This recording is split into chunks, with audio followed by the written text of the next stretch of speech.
the adjustment motors on this Dodge pickup started failing in some of the directions of travel, so I was putting new mirrors in as part of some other upgrades, reverse camera and whatnot, and so I decided to put on these GM style mirrors, and I'm really happy with them. I got these from BoostAuto.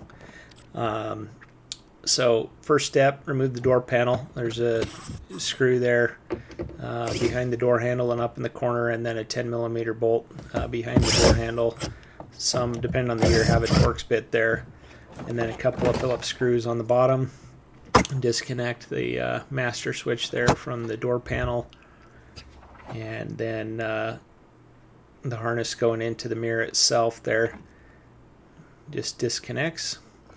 And then there's sometimes these ones are actually broke off. There's some little white ears that you'll see when I do the other side that you have to depress to get that to pull through, but then you just take out the 3 nuts holding the mirror in place and the old mirror is off. Pretty easy. And then cleaning up behind it a little bit there, and then installing these GM style mirrors from BoostAuto. I did these on another truck and was really happy with them, so I went with them again on this pickup. And put the new nuts on there, and then plug in the factory harness. And if this was all I was doing on the truck, it would be ready to go. It would just be plug and play, but I added a couple of features. I added the turn signal, the running lights, and the reverse lights from the mirror as well. So that requires this additional harness and tapping those into another location.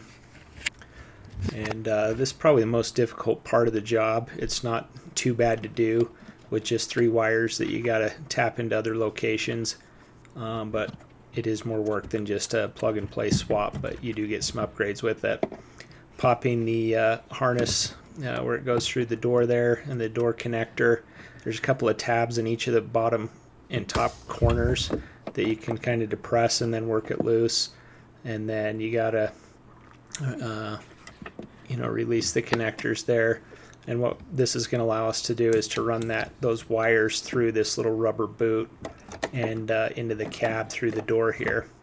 So with that disconnected, there's this other little kind of connector retainer that you got to disconnect from those 2 connectors, and then now we'll fish the harness down through to that boot. And you don't want to go through the upper square one, but that little round hole below it, because the upper rectangular one rather is the one that the door panel will slide into. And then you fish that down. I have a little piece of coat hanger style rod to help with the fishing of that wire through. Popping the door sill trim panel there and pulling it through. It doesn't have to come completely off, just loose enough you can get in there. And then the harness goes in the upper right corner.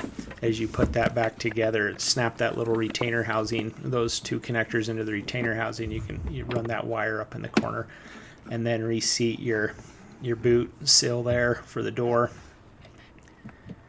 And then once that's in the cab, that's ready to go. And now I'm going to do that on the opposite side and get that one to the same place as well. So off with the door panel, disconnect the switch, take the mirror off, and you can see the little tabs on this connector.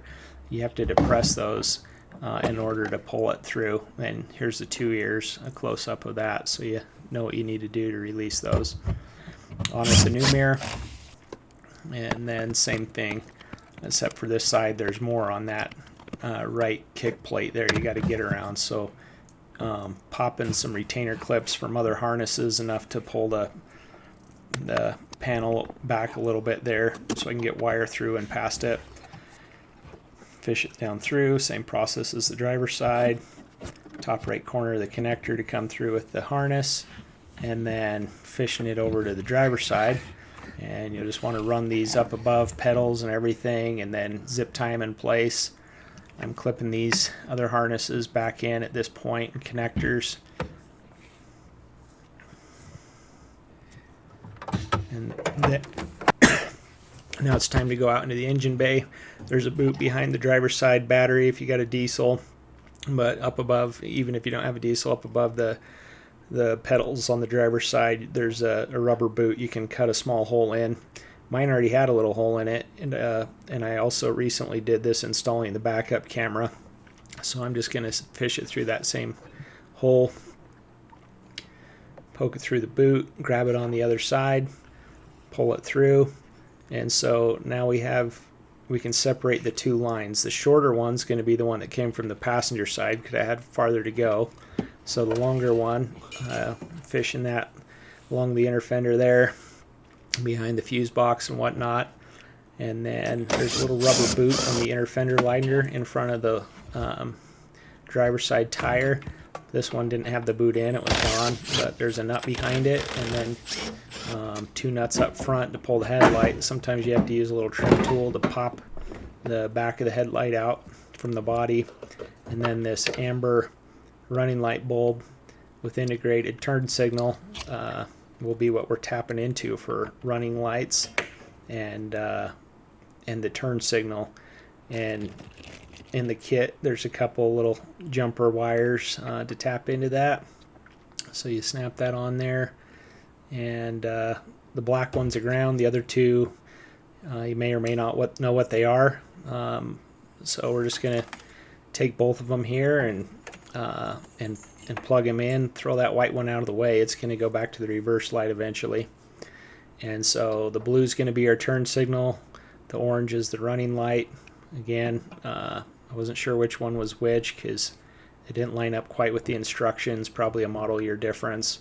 So cut those to length and strip them back and crimp them onto the provided connectors. And then if they're wrong, if we get the turn signal and running light backwards, we'll just unplug it because it's got a spade connector on the other side, as you'll see here. So just taking those spade connectors, plug it in, and then check it, turn on the daytime running lights, and when I turned on the daytime running lights, the turn signals came on. So I got those backwards. And then when I turn on the turn signals, the running lights flash. So basically I just need to unhook these spade connectors and replug them into the right place. And that running light one will work for both mirrors. And I verified that. Now it's working correctly as it should. So I'm going to shrink up the heat shrink things, tape it all up, plug this one back in, and this side's good to go. And then I'll run the blue wire over to the passenger side, but the orange wire I'm just going to tap into and not run the orange wire all the way over to the other side. Back in with the headlight. So blues going to the left and right blinkers. The whites I've spliced together because that's going to go back down to the back light for a reverse pickup. And then the orange one I've spliced and tapped into, cut and spliced and tapped into. I don't need to run it over to the passenger side. I can just borrow that signal off of the driver's side. And then you can see just the blue turn signal lights going over to the passenger side. Same thing, pull out the little rubber grommet. We're going to remove the headlight. And you can see it was necessary to use the trim tool to pop that free on that side. And then I've tapped into whatever color that is. I'm kind of colorblind. I think I got it wrong actually and had to do it over again. But I got that tapped into the turn signal line there, and then ran that along the inner fender and where it goes back into the cab. So that's working as it should, and headlights on with the turn signals, and that's all working as it should. Back together with everything, all the trim pieces, door panels back on, and then set that in there and push down, and those will go into those holes in the door. Back in with all the screws.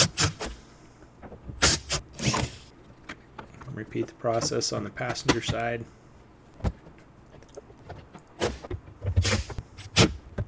Next will be wiring this reverse light. So I cut the one there that was 2 white wires. We just need one of them, so spliced them together, and then the extra length I cut off I connected and added so I could make it to the end of this, you know, crew cab long box pickup. Fished it along the frame underneath, and take it back to this rear tail light assembly and tap it into the reverse light pickup there. And on the BoostAuto site, they had the right color for this one, and I don't remember what it was. And again, I'm too colorblind to see what it is, but I was able to get that on the correct wire, and checked it out, and the reverse function is working with the mirrors. Tape it all up, zip tie everything, get it all clean and closed. This is what it looks like installed with this GM style. There's a lot of glass real estate. There's a lot of mirror here. I really like it. Really great field of view. This is the folding, just manual fold, manual telescoping, and then, you know, the adjustment here. Everything's working as it should, which was my aim from the beginning. And great visibility to the rear, like the turn signal and running light feature on these mirrors. But anyway, I hope you find this useful. I appreciate you watching, and I hope that you like and subscribe.